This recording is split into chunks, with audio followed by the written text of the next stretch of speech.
것인가 하는 제목으로 말씀을 드리려고 합니다. 지난번 열왕기하 5장 말씀을 우리가 공부할 때 엘리사를 통해서 아람의 군대 장관이었던 나아만이 나병을 고치게 되는 것에 대한 그런 말씀을 우리가 들었습니다. 비록 이방 나라에 포로가 되어서 끌려갔던 작은 아이라 할지라도 원수된 감정에 빠져있지 않고 하나님의 살아계심을 나타내었던 그 여종 아이의 역할이 바로 이 시대에 하나님이 우리에게 요구하시는 사명이 아닌가 하는 여지로 여러분들에게 말씀을 드렸습니다.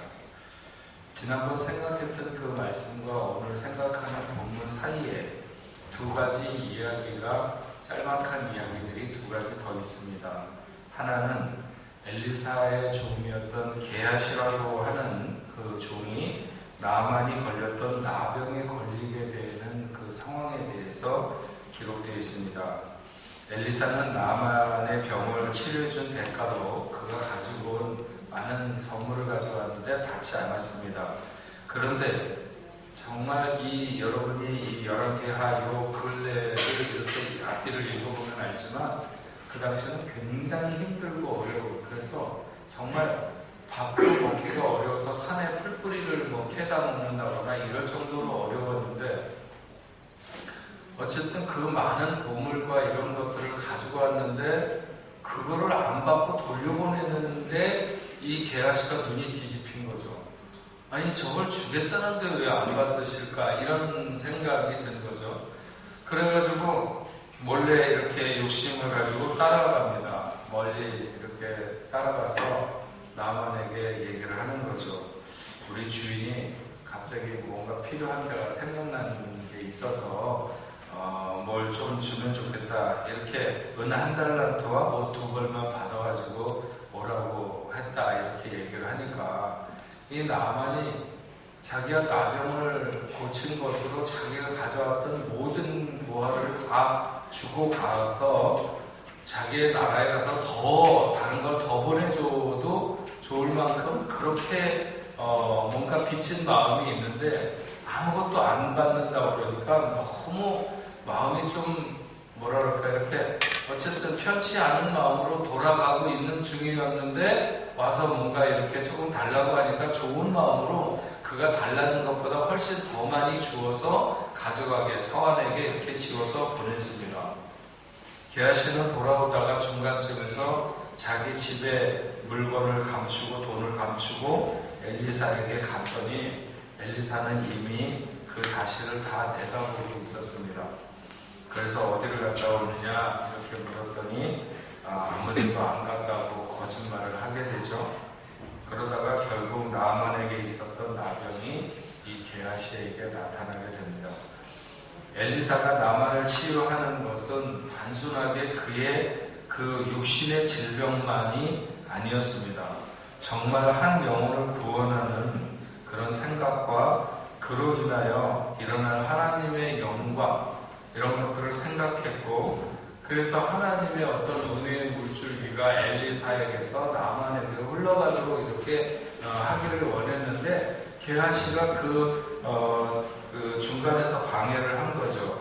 재물의 욕심이 거짓을 낳게 되었고 그 거짓이 주인을 속이는 것이 되었고 주인의 하나님을 속이게 되는 결과까지 이어졌습니다. 이방인이었던 나아만은 주의 복음을 붙잡아서 큰 복을 누리게 되었는데 유대인이었던 게하시는 도리어 나아만이 버리게 된 그 병을 얻게 된 것이죠.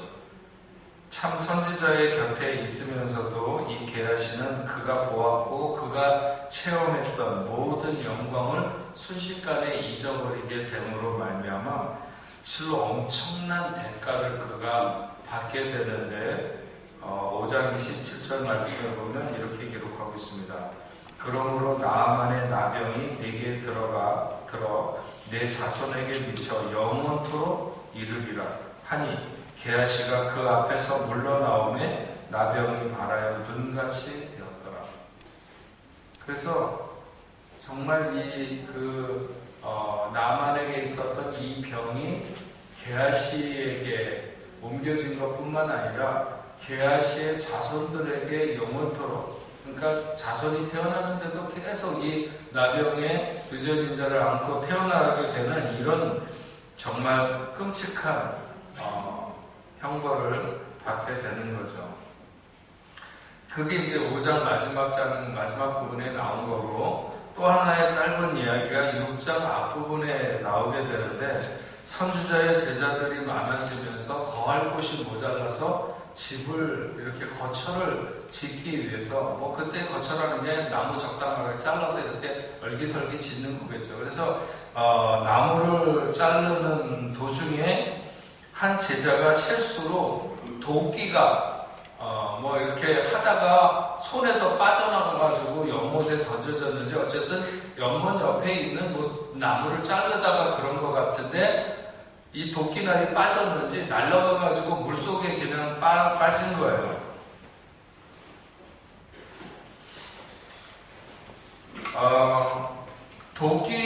자기 도끼를 쓸 수 없을 만큼, 빌려다가 쓸 만큼 가난한 처지에 그 도끼를 다시 물어준다는 것도 굉장히 쉽지 않은 일이죠. 그래서 이 도끼를 빠뜨린 제자 중에 한 명이 소리를 지르면서 이게 어떻게 하면 좋으냐 이렇게 탄식을 하니까 엘리사가 그 소리를 듣고 어디에 도끼가 빠졌느냐 이렇게 확인을 하고 그 자리에다가 나뭇가지를 던져 넣으니까 그 나뭇가지에 도끼가 떠올라서 이렇게 붙어서 그 도끼를 건지게 되었다. 이런 그 이야기가 그 6장 앞부분에 짤막하게 이렇게 기록되어 있습니다.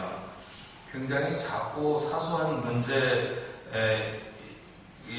그 문제를 해결한 것 같지만, 실제로 도끼가 물에 빠지는 것은 그 도끼가 쇠로 되었기 때문에 가라앉았다는 거 아니에요? 뒤에 도끼 자루가 붙어있든지 빠져서 그거 앞부분만 날아갔든지 어쨌든 간에 그게 가라앉은 것은 그게 쇳덩어리이기 때문에 물에 가라앉았다는 것인데, 거기에다가 나무를 던졌더니 자석의 현상처럼 그 밑에 가라앉은 도끼가 올라와갖고 나무에 붙어서 그거를 건져냈다. 이런 얘기 아니에요. 여러분, 이거는 결코 사소한 이적일 수가 없는 것입니다. 오병이어의 이적, 보리떡 5개와 물고기로 5,000명을 먹이고도 남았다고 하는 이 이적만 대단한 것이 아니고, 홍해를 가르는 역사만 대단한 것이 아니라, 비록 어느 산골짜기, 이름도 없는 작은 산골짜기에서 아니면 한 구석의 들판에서 일어난 일이라 할지라도 하나님의 엄청난 역사를 나타냈던 그 역사가 동일하게 그 자리에 나타나지 않으면 일어날 수 없는 일이라고 하는 것이죠. 나무에 붙어서 새가 떠오른다? 그런 일이 그냥 대충 작기 때문에 아무 데서나 일어날 수 있는, 아니 역사 중에 여기 말고 어디 다른 데서도 일어나는 일입니까? 이 일이? 그럴 수는 없다고 하는 것이죠.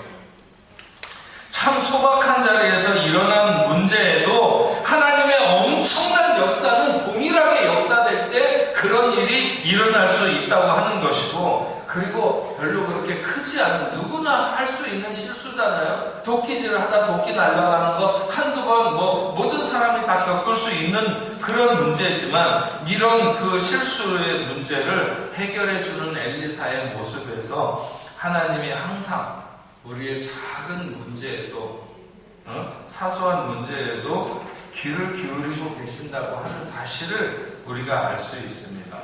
그리고 만약에 이 문제, 이 본문에 대해, 이 말씀에 대해서 조금 더 영적인 의미에서 해석을 해도 된다고 얘기한다면, 이 문제의 정확한 지점이 어디냐, 도끼가 빠진 자리가 어디냐라고 물은 다음에 바로 거기에 던져놓은 나뭇가지의 의미가 무엇인가 하는 것을 생각하면 우리 좀 더 은혜를 받을 수 있습니다. 마라의 쓴물에 던져 넣어서 그 물을 달게 했던 그 나뭇가지나, 도끼가 빠진 그 연못에 던져 넣은 그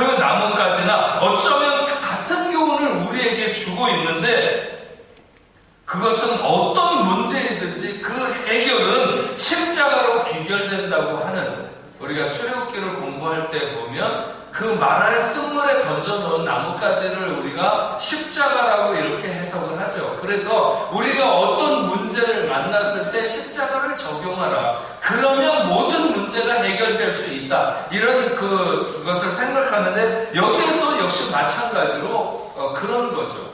우리의 크고 작은 문제에 그 중심에 십자가가 있으면 결국은 해결될 수 있다. 이런 그 은혜를 우리가 받을 수 있습니다. 그리고 오늘 본문 말씀을 보면 아람이 이스라엘을 공격하려고 하는데, 이상하게 아람이 이스라엘을 이쪽으로 공격하거나 저쪽으로 공격하거나 모든 루트를 통해서 공격을 하려고 그러면 이미 거기에 다 이스라엘의 수비대가 와서 딱 있는 거예요. 평소에는 없는데 자기네가 공격을 하려고 그러면 귀신같이 알고 그 앞에 와서 수비대를 쳐놓고 방어를 하는 거예요. 그래서 모든 공격이, 아람의 공격이 번번이 실패로 돌아가니까 이 아람의 왕이 불안해졌어요. 그러면서 생각하기를 누군가 이스라엘 첩자가 우리 안에 있는 게 틀림없다. 그렇지 않으면 도대체 우리가 공격하려고 그러는데 어떻게 그렇게 번번이 알 수 있느냐, 그런 거죠. 그래서 누가 이스라엘 왕과 내통하는 첩자인지를 찾아내라고 아람이 자기들의 그 부하들을 닥달했습니다. 그랬더니 한 신하가 말하기를 왕이시여, 그게 아닙니다. 어떤 첩자가 있어서 이스라엘 왕에게 이런 사실을 얘기해 주는 것이 아니라 이스라엘에 엘리사라고 하는 선지자가 있는데 이 사람이 굉장히 용해가지고 왕이 왕실 침실에서 하는 얘기까지 다 그 사람이 알고 있다 이거예요. 마치 무슨 도청장치를 이렇게 해놓은 것처럼 엘리사가 왕이 왕실에서 얘기하는 것도 다 알고 있어요. 그래서 그 얘기를 그대로 자기 왕인 이스라엘 왕에게 전달해 주기 때문에 우리가 어떤 그 작전을 쓰든지 다 들통나게 된다, 이런 거죠. 그랬더니 아람 왕이 그러면 엘리사를 먼저 잡는 게 중요하겠다. 엘리사를 잡을 수 있도록 엘리사가 어디 있는지 알아봐라. 그랬더니 신하들이 알아보니까 엘리사가 도단이라고 하는 곳에 있다는 거예요. 그래서 아람 왕이 말과 병거와 많은 군사들을 보내서 밤중에 그 도단이라고 하는 조그만 성이겠죠, 도단성이. 그러니까 그 성을 완전히 그냥 다 둘러서 싸가지고 포위를 하는 것입니다. 하나님의 사람이었던 엘리사의 사환이 아침에 일어나서 나가보고 깜짝 놀란 거예요. 왜냐하면 자기네들이 머물고 있는 도단성 주변에 완전히 그 아람의 군사들과 마병들 이런 것들이 그냥 꽉 완전히 그냥 뺑 둘러서 이렇게 둘러싸고 있는 거죠. 그래서 사환이 엘리사에게 가서 이 일을 어떻게 하면 좋으냐, 감탄을 슬퍼하면서 이걸 도대체 어떻게 하면 좋겠느냐고 이렇게 얘기했더니 엘리사가 사환에게 걱정하지 말라고 하면서 우리와 함께하는 자는 그들과 함께하는 자보다 많다, 이렇게 뭐라고 얘기를 하는 건지 잘 못 알아들을 얘기를 하는 거예요. 우리와 함께한 자가 더 많다. 뭐가 더 많다는 건가 도대체? 그래서 이분이 지금 내가 하는 얘기를 잘 못 알아들었나? 이렇게 해서 어벙벙한 표정으로 자기의 선생을 이렇게 쳐다보니까 엘리사가, 제가 지금 내가 하는 얘기를 제가 못 알아듣는 거예요. 사환이 얘기한 걸 엘리사가 못 알아듣는 게 아니라 엘리사가 얘기하는 걸 사환이 못 알아듣는 거예요. 그러니까 엘리사가 하나님 앞에 기도를 합니다. 하나님, 저 친구의 눈을 열어서 좀 보게 해달라고. 내가 지금 보고 있는 것을 저 친구도 보게 해달라고. 그랬더니 성경에 여호와께서 그 청년의 눈을 여심해 그가 보니 불말과 불병거가 산에 가득하여 엘리야를 둘렀더라.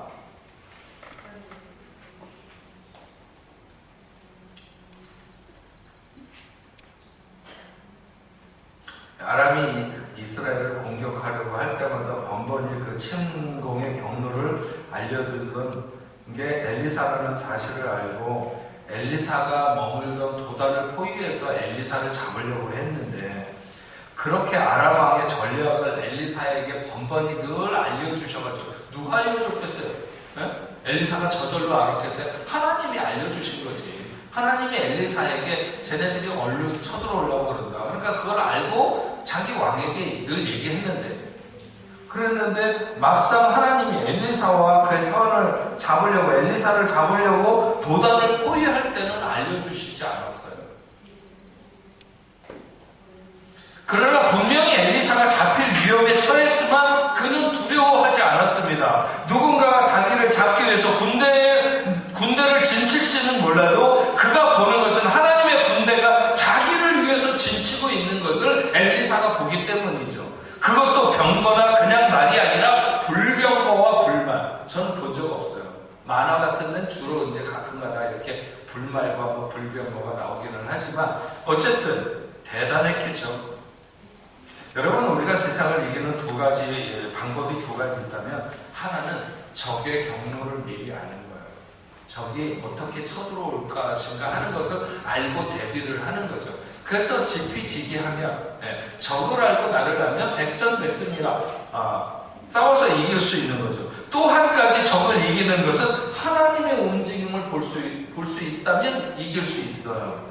엘리사는 적의 군대가 살금살금 와서 자기가 머물고 있는 도단을 둘러싸는 것은 알지 못했어요. 그러나 그는 그 어떤 군대라도 능히 대적하고 이길 수 있는 하나님의 군대가 자기를 둘러싸고 있는 것을 볼 수는 있었죠. 우리는 세상이 얼마나 강한지 몰라서 초조해하거나 불안해할 때가 많이 있습니다. 그러나 정작 중요한 것은 하나님이 나를 지키고 있는 것을 보는 것입니다. 엘리사는 적의 크고 작음에 집중하는 것이 아니라 하나님이 나에게 역사하고 있는가 하는 것을 보고 있었기 때문에 그는 두려워하지 않은 거죠. 아람의 군대가 엘리사를 잡기 위해서 내려올 때 엘리사가 여호와께 기도합니다. 그들의 눈을 멀게 해달라. 자기가 데리고 있던 사원의 눈을 열어서 보게 해달라고도 기도하더니 이번에는 아람의 군대를 멀게 해서 그들로 하여금 자기의 목소리를, 자기가 누군지 모르고 나를 따라오라, 너희가 찾는 사람은 여기 있다 그러면서 끌고 갈 때 이 아람의 군대가 계속 엘리사를 따라서 가는 거예요. 그리고 그들을 데리고 엘리사는 이스라엘의 왕이 있는 사마리아로 들어가는 것이죠. 사마리아 한가운데 그들이 도착했을 때 엘리사는 하나님께 다시 기도해서 그들의 눈을 열어보게 해달라고 했습니다.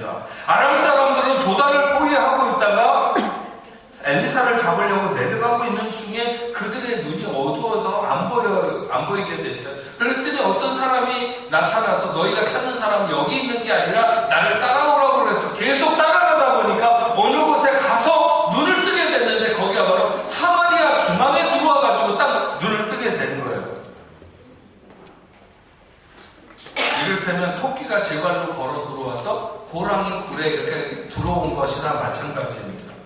그들 가운데 기운을 내서 싸워볼 의지가 도무지 나지 않는 적의 한복판에 마치 포로들처럼 그렇게 오돌오돌 떨고 서 있을 수밖에 없게 되었습니다.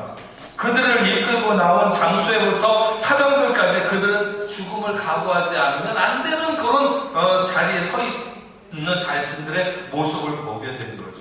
자기들이 어떻게 이 사마리아 중앙에 그렇게 와서 서 있게 되었는지, 그리고 사방에는 이스라엘 군사들이 그들을 둘러싸고 있는지 알지 못했지만 실제로 현실은 그랬어요. 이스라엘 왕이 그들을 그렇게 눈이 먼 채로 끌고 온 하나님의 사람 엘리사에게 말했습니다. 이스라엘 왕이 말하기를 내 아버지여 내가 치리이까? 내가 치리이까? 이스라엘 왕 여호람은 그렇게 전쟁을 치르기 위해서 애를 쓰는 적군이 아람이 이스라엘을 치려고 그렇게 계속 공격하고 또 공격하는데 계속 루트가 막혀가지고 못하다가 그러다가 어떻게 엘리사를 잡아야 되겠다고 그러고 들어왔다가 지금 이렇게 된 거잖아요. 전쟁을 그렇게 해보려고 막 애를 쓰는데도 안 돼가지고 힘도 못 써보고 자기들 이스라엘 백성들 앞에 이렇게 앞에 있는 그 포로들의 수치를 보면서도 하나님의 말씀 앞에 끌려온 사람들이잖아요. 이 사람들은 아람 군대가. 그런데 마치 이스라엘 왕은 자기가 끌어다 놓은 것, 자기가 포로를 만들어다 놓은 것처럼 그들을 죽이고자 하는 데만 열중을 했습니다. 여호람이 엘리사에게 내 아버지여 내 아버지여 내가 치리까 여기 왕이 선지자에게 내 아버지여 그러는 것은 천주교 믿는 사람들 여기 사람들도 자기 목사님 그러니까 신부 보러 아버지라고 그러잖아요. 빼으라고 이렇게 얘기를 하는데 비슷한 거예요. 그냥 내 아버지요 이렇게 얘기하고 하나님을 존중해서 그렇게 부르는 것이지만 그러나 이 왕이 결국 하나님의 명령을 따라서 해가고 싶어하는 그런 자세나 의지가 있었던 건 아니에요. 그래서 그냥 어떻게 하면 빨리 포로를 죽일까. 엘리사에게 여호람은 조르듯이 자기가 포로를 치겠다고 했지만 하나님의 사람은 그것이 하나님의 의중에 있어서 하나님의 뜻을 따라 처리해야 되는 것을 알았기 때문에 허락하지 않았어요. 이스라엘은 비록 싸워보지 않고 전쟁에 승리한 것이 분명하지만 그럼에도 그 손에 들린 심판의 칼로 쓰임받게 이스라엘 백성들은 부적당했다.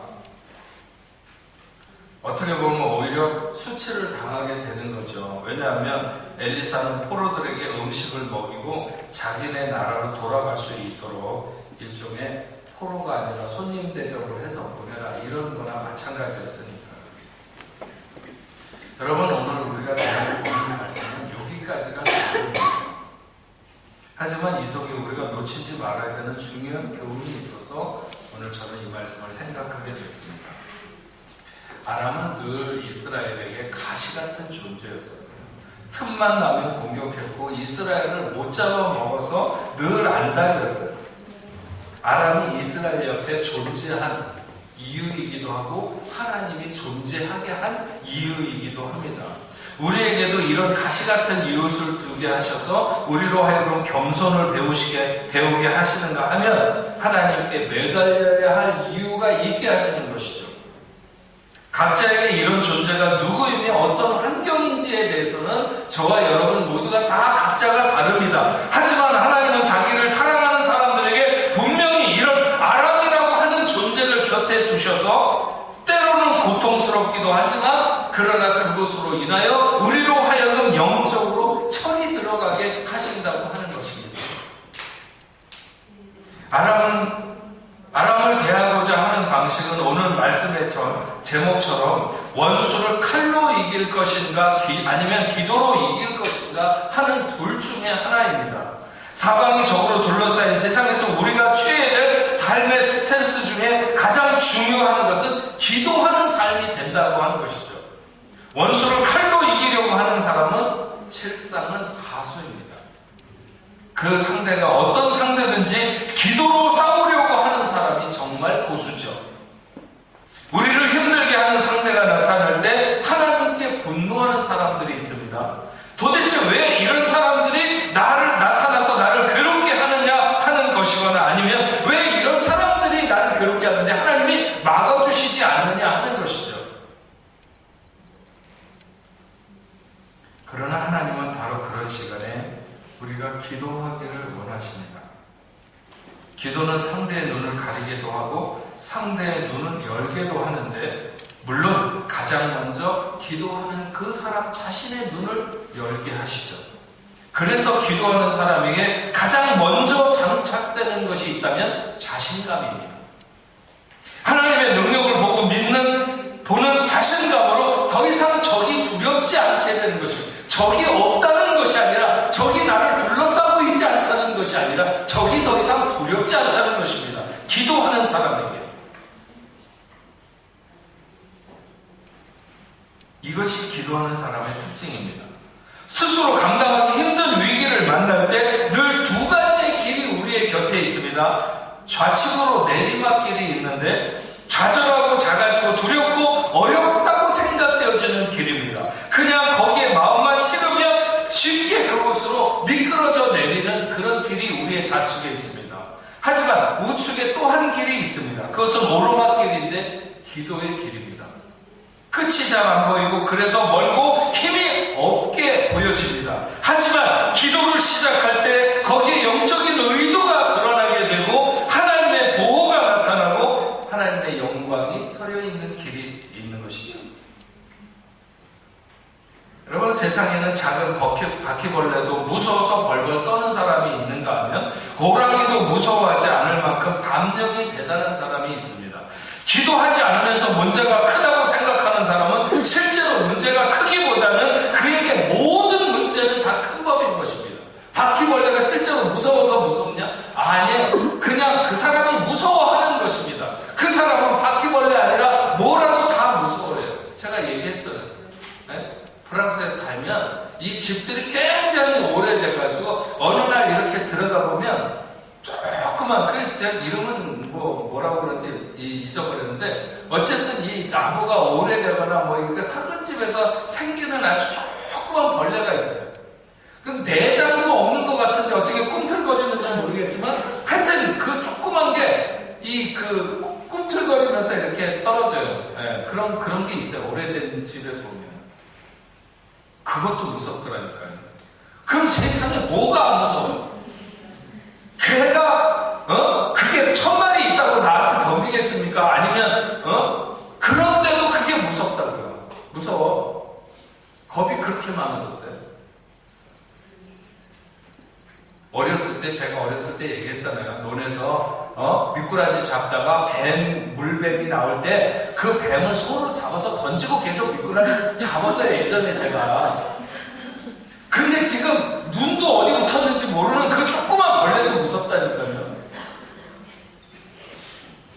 그게 무서운 게 아니라 내가 겁을 먹은 거예요. 기도 안 하는 사람에게 모든 게 다 큰 문제, 모든 게 다 큰 문제. 실제로 커서가 아니라, 실제로 그 문제가 커서가 아니라 크게 느껴진다니까요. 모든 게 다.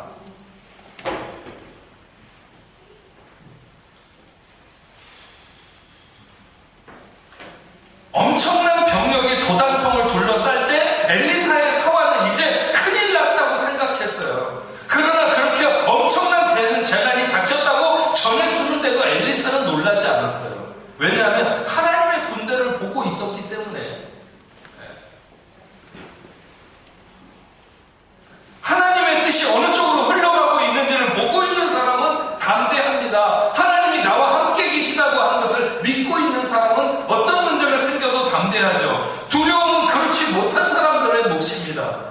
엘리사의 사환은 엘리사의 종은 보지 못하는 것을 안타까워하면서 그의 눈을 열어달라고 기도했을 때 하나님이 사환의 눈을 열어주셨어요. 사환은 그의 눈이 열릴 때 알게 되었죠. 땅에 보이는 것이 전부가 아니구나. 우리를 둘러싸고 있는 저 말들과 저 병거, 아람의 저 군사들이 전부가 아니구나. 저 뒤에 하나님의 천군과 천사, 불말과 불병거들이 온통 두르고 있는 그것을 볼 때, 저 문제, 저건 아무것도 아니구나. 그때 사환도 알게 된 거예요.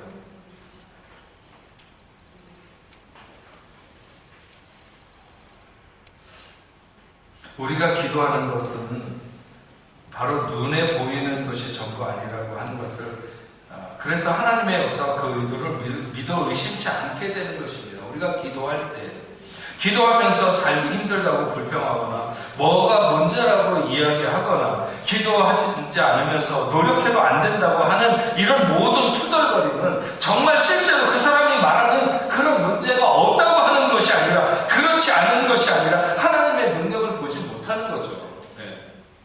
우리가 세상을 살아가는데 우리의 삶에 문제가 없다, 그렇게 말하겠습니까? 아니에요. 문제 있어요. 그러나 중요한 건 뭐예요? 우리가 기도함으로 하나님의 능력을 보는 거예요. 그러면 세상의 문제는 더 이상 문제가 아닌 거죠.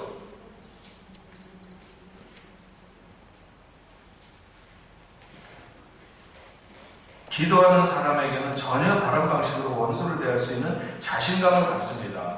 이스라엘 왕 여호람은 아람 군대를 치고 싶어 했고 시원히 죽이고 싶어 했어요. 하지만 엘리사는 아람 군대를 죽이지 않고 오히려 음식까지 먹여서 돌려보내도록 이렇게 합니다. 이것은 아람 사람을 죽이는 것이 목적이 아니라 이스라엘의 하나님이 전능하신 하나님, 살아계신 하나님이라고 하는 것을 이스라엘 백성들에게도 아람 사람들에게도 알려주시기를 원하는 것이었어요. 이스라엘 사람들이 그 아람 사람들을 죽이면 어떻게 했을까요? 이스라엘 사람들은 자기네들이 승리했다고 생각해. 아니, 포로로 다 잡아다 놓은 것을 죽이는 건 누가 못 죽여요?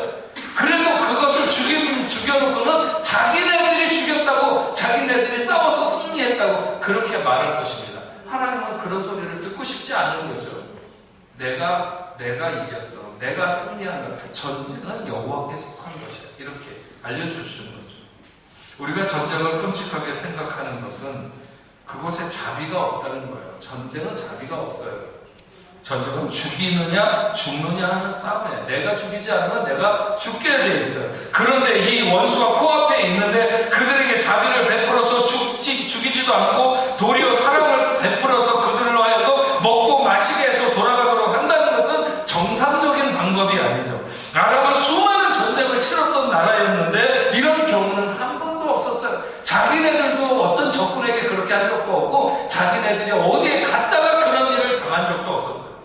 어떻게 해서든지 죽이지 못해서 안달이었고 뻔히 죽을 수 있는 처지에서 그렇게 하지 않고 잘 대접해서 보낸다? 있을 수 없는 일이죠. 이건 전쟁에서 있을 수 없는 일이에요.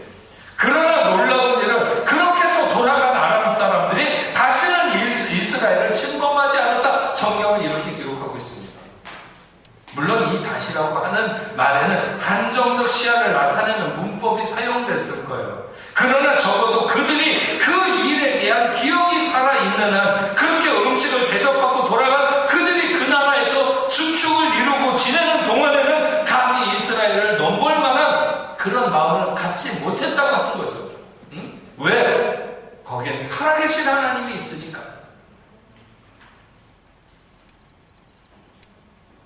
엘리사는 개인을 위해서나 나라를 위해서는 기적을 베풀었지만 그러나 원수에게는 은혜를 베풀었던 것을 알 수 있습니다. 한 15년 전 정도 요르단 서안의 예민이라는 곳에 살고 있었던 아흐메드 카티프라고 하는 12살 먹은 아이가 있었는데 이슬람 축제를 맞아서 그가 장난감 총을 가지고 노는데 이스라엘 군사가 총으로 무장한 적군인 줄 알고 사격을 해가지고 그 아이가 배와 머리에 총을 맞고 부상을 당해서 팔레스타인 지역의 병원으로 옮겼는데 끝내 의식을 못 찾고 이틀 만에 죽게 되었습니다. 그 소년의 아버지였던 이스마엘이라고 하는 사람은 지금 내 심장은 울고 있지만 마음 깊은 곳에서 보다 중요한 희망이 있다면서 장기를 이스라엘 아이들에게 떼어주기로 저기 죽어가고 있는 그 죽는다고 하는 그 아이들의 장기를 이스라엘 아이들에게 이렇게 그 장기를 이식해 주도록 그렇게 결정을 하게 됩니다. 이스마엘은 수년 전에 자기 동생이 간 이식을 받지 못해가지고 죽어가던 그 세상을 뜬 것에 대해서 마음 아프게 기억하고 있었기 때문에 그는 그런 결심을 하고 또한 팔레스타인 사람들 모두가 평화를 원한다는 메시지를 세상에 전하고 싶다는 이런 의미를 복합적으로 가지고 자기 그 죽은 아이의 그 장기를 이스라엘 자기 그 아이들에게 전하고 싶다고 했습니다. 그래서 그 소년의 심장과 폐와 간이 3명의 이스라엘 소녀들에게 이렇게 전해지게 됩니다. 카디프의 심장은 거의 같은 동갑내기 이스라엘 소녀 사마흐 가드본이라고 하는 아이에게, 허파는 1살 더 먹은 소녀에게, 그리고 간은 태어난 지 7달 먹어서 간에 문제가 있는 아이에게 이렇게 차례대로 전달돼서 3명의 아이를 살리게 됩니다. 이스라엘의 총독으로 죽은 아이의 장기가 적국인 이스라엘에게 기증되어서 3명을 살리게 되는 거죠. 심장 이식을 받게 된 소녀 사마흐 가드건의 아버지는 이 카디프 죽은 아이의 부모에게 내 딸을 자신의 딸들로 생각해 주기를 바란다고 그렇게 말하면서 이 아이가 심장 이식 수술을 하고 태어나는 날 그 가족들을 같이 자기 집으로 초대를 했다고 합니다. 이스라엘의 저항운동을 하다가 수감된 팔레스타인의 전사들은 카디프 가족에게 전화를 걸어서 적에게 심장을 주지 말아라 이렇게 분노했다고도 전해집니다. 어쨌든 원수에게 사랑을 베푸는 것은 그 누구에게도 쉬운 것은 아닙니다. 그러나 그렇게 했을 때 양편에 이스라엘이든지 요르단이든지 파키스탄의 많은 사람, 팔레스타인의 많은 사람들이든지 그리고 전 세계 사람들은 그들이 전하는 그 사랑이 전하는 평화의 메시지를 다 가슴으로 받을 수 있었다 하는 거죠. 성경 말씀대로 내 원수가 줄이거든 먹이고 목마르거든 마시라. 그리함으로 내가 그 숯불을 그 머리 위에 쌓아 놓으리라. 이런 말씀이 있습니다.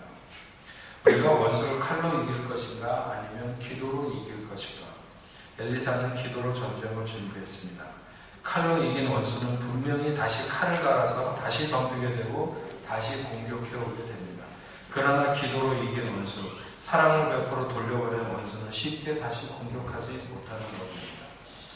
올해 우리가 좀 더 무릎 꿇고 다시 성령으로 충만하자고 하는 것은 결국 우리가 싸워야 될 싸움에서 원수를 칼로 이길 것인가 기도로 이기려고 하는가 하는 것을 결정하는 것인데, 기도는 하나님의 생각과 하나님의 방식이 내 안으로 흘러들게 하는 것입니다. 우리의 싸움이 좀처럼 끝나지 않는 것은 우리의 방식으로 우리가 싸움을 늘 하려고 하기 때문에, 그건 뭐냐면 칼로 싸우려고 하는 것이죠. 엘리사가 기도하면서 아람의 군대를 사마리아로 데려갈 때 이후에 어떻게 할 것인가 하는 것을 미리 알고 간 것 같지는 않습니다. 그러나 이스라엘 왕이 내가 치니까 내가 죽이니까 이러면서 재촉을 하게 될 때, 그때 그는 하나님의 영감이 자기에게 하나님이 무엇을 원한다고 하는 것을 깨달았습니다. 그래서 그들에게 오히려 은혜를 입게 해서 돌려보내라고 하는 하나님의 마음을 전달받았고 그렇게 했던 것이죠. 그리고 그것이 이스라엘이 오랜 시간 동안 아람으로부터 평화를 가져올 수 있는 이런 길이 되었다고 하는 것입니다. 목회를 하다가 보면 이런저런 힘들고 어려운 일을 많이 만나게 되는데, 언젠가 저희 교회가 처음 시작해서 얼마 지나지 않았을 때 저희 교회 장로님 한 분이 계셨습니다. 협동 장로님으로 한국에서 이렇게 오신 분이었었는데, 처음에는 이분이 이 젊은 목사, 제가 그때 30대였을 테니까 굉장히 막 저를 이렇게 떠받들면서 목사님 중심으로 뭐 이렇게 해야 된다고 그러는 것 같더니, 얼마 시간이 지나지 않으면서 자꾸 이렇게 새로운 방향으로 나가려고 하는 교회에 태클을 거시는 거예요. 이런저런 문제로. 그러더니 점점 시간이 지나면서 제가 볼 때 너무 과도해진다 이렇게 생각이 들었어요. 그러더니 어느 날 편지를 한 통 보내왔는데 하여튼 한 50가지 적었나 봐요. 제가 그렇게 잘못이 많은가 이런 생각이 들 정도로 하여튼 많이 이렇게 썼어요. 그래서 제가 도저히 그냥 있어서는 안 되겠다 싶어서 전화를 걸어가지고 그분에게 만나자고 했습니다. 제가 요즘 이제 나이 먹으니까 힘도 없고 성질을 부려봐야 누가 들어주지도 않고 그러니까 많이 둥글둥글해졌지만, 옛날에 좀 이렇게 성질도 좀 못된 것 같기도 하고 젊어서 이렇게 팔을 하는 게 있었기 때문에 그분도 제 성격을 많이 파악을 했을 것이고, 그래서 엄청 심하게 한번 부딪히겠다 이렇게 생각을 하고 아마 나오셨을 거라고 생각이 듭니다. 나도 교회가 어렵더라도 난 도저히 못 참아. 이건 어떻게 한번 몇 명이 나가든지 어쨌든지 이거는 한번 해야 된다 이렇게 생각을 하고, 나이는 젊어도 어쨌든 목회자로서 해야 할 말은 해야 되겠다고 그러고 씩씩거리고 이제 만나기로 한 식당에 가가지고 그냥 문을 막 열고 들어가서 이제 막 퍼부어야 되는 그런 순간이었는데, 딱 그 식당에 들어가서 그 장로님을 딱 보는 순간, 그 순간에 하나님이 제 마음을 확 이렇게 뒤집으시는 거예요. 아기가 발부터 나오려고 거꾸로 섰다가 이렇게 돈다고 그러더니, 하여튼 그 순간에 하나님이 제 마음을 확 이렇게 돌려놓으시는 거예요. 그래서 막 이렇게 격앙돼서 막 이렇게 뭔가 말을 하려고 하다가 갑자기 제 마음이 차분해지면서 제가 저희 아버지에게 제가 어떤 존재인가 하는 것부터 얘기하기 시작했어요. 저희 아버지가 한국 교회 정말 수천 교회, 몇천 교회는 다니는 그런 부흥 강사셨고, 미국이나 아니면 여러 하여튼 외국에도 많이 부흥회를 다니시는데, 제가 저희 아버님 돌아가시고 난 이후에 어쩌다가 그런 미국이든지 한국이든지 어떤 교회를 방문하게 되면 그 목사님이 항상 소개를 할 때 언젠가 우리 교회 와서 그 봉회를 하실 때 굉장히 놀라운 역사가 있었는데 그 목사님이 항상 우리 아들이 그 큰아들이 있는데 걔가 나보다 더 말씀도 잘 전하고 뭐 어쩐다 이렇게 늘 자랑을 했는데 오늘 그 아들이 이렇게 우리 교회 오시게 됐다고 이제 항상 이렇게 소개를 하더라. 그러면서 제가 그분에게 그랬어요.